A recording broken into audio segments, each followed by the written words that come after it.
With over 1,300 backers, nearly 1,700% funding on Kickstarter, every single stretch goal of HEXSTORA, which is our 3D printable Kickstarter, has now been unlocked. And I'd like to show you each of those unlocks today, including the newest one, which I think could be our most popular. We've also taken your feedback to heart and made HEXSTORA even better by making the classic dice tower fully printable on even the smallest 3D printers, and I have a little surprise to demonstrate that.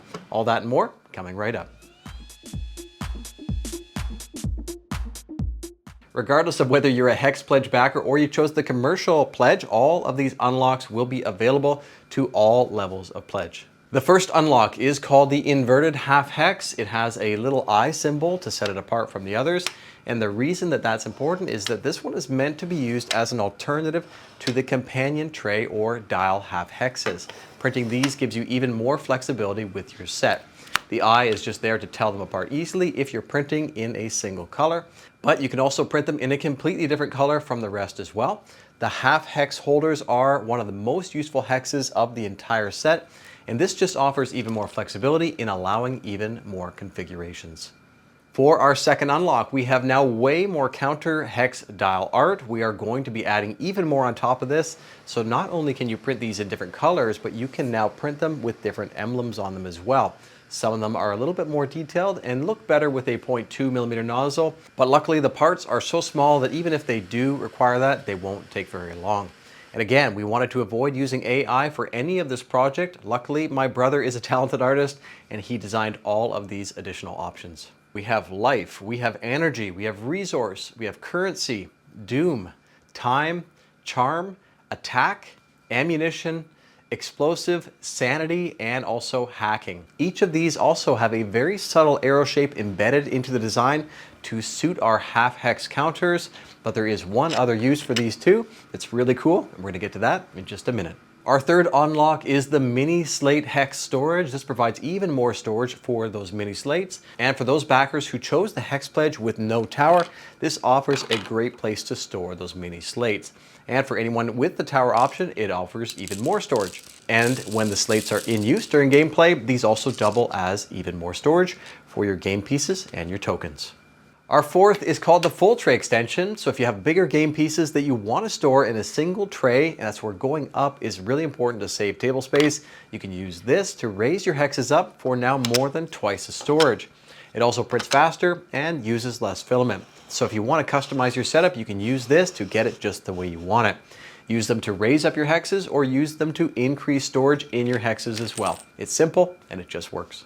Our fifth is called the full holder hex, and we threw a few different ideas around for this, but in the end we decided that this configuration offers the most flexibility when integrating it with our other hexes. And because they're now full, they also have room for magnets on each of the ends, so that offers even more options with the full holder hexes to configure them the way that works best for your game and your style. At number 6, we have the half hex extension, and just like the full tray extension, this one takes the half hexes and provides even more storage and also allows more flexibility for your setup if you want to go up while also keeping the filament usage really low. But there is a little bit more. We wanted to make these even better, so we came up with this double stop sliding dovetail locking pin mechanism. So now the half hex can be used upright in this position, or it can be now flipped upside down like this. This allows us to increase the half hex storage. It also allows us to flip it over and raise up half hex holders for better card visibility. At number 7, we have the double width hex. This one provides a lot of flexibility. It can be used for storage for pens, erasers, pencils, or for dice, for mini slates as well. And of course, during gameplay, it also doubles as extra storage. I can see this one being super useful, and it also is able to print on even the smallest 3D printers. So even if you opted for the hex pledge, now you have a way to stack your hexes so they're easier to move around and easier to store. And now for the final unlock. We wanted to give you something that you will not want to play any game without. It needs to be completely customizable, not just in color, but also in artwork. It needs to work for single player games and for multiplayer games by allowing it to be viewed from any angle. Now we are still refining this a little bit to dial it in to make sure that we are giving you the best possible set piece that we can. And we are calling this one the full counter. We took your comments on Kickstarter and designed this with a ton of flexibility You have full control over the dial options. It has complete integration with each of the new hex counter artwork options. This one's really cool because you can choose which inserts you want. You can even customize them too. You can print out one in white and you can write on them yourself. You can also print on a regular printer and glue on your own.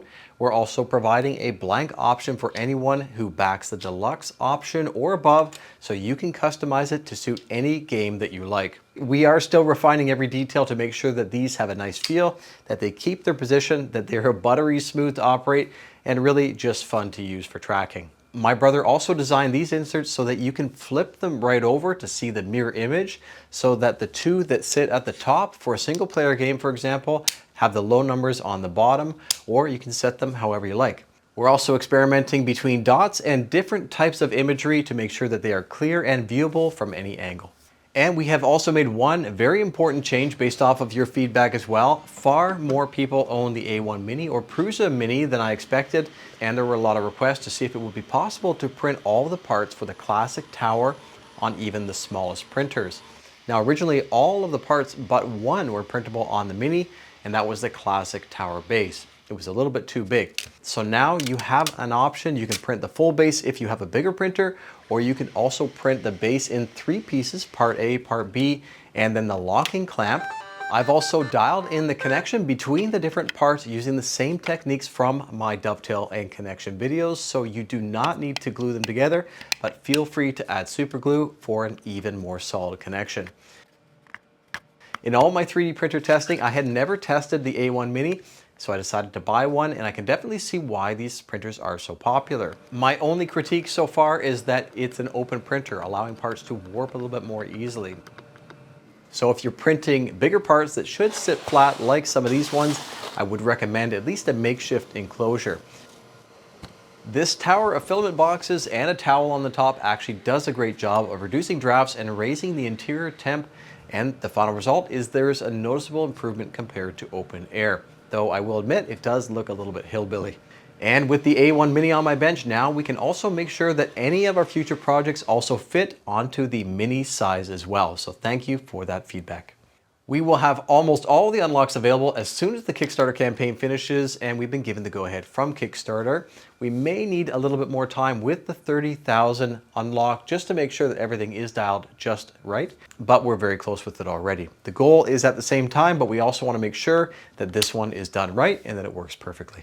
We just want to say thank you for all the support for our very first Kickstarter. It really does mean a lot to us. There are only 12 days left, and we will be offering late pledges, but the price will be going up at that point. So if you have questions or you'd like to back the project, try and get in before the campaign ends.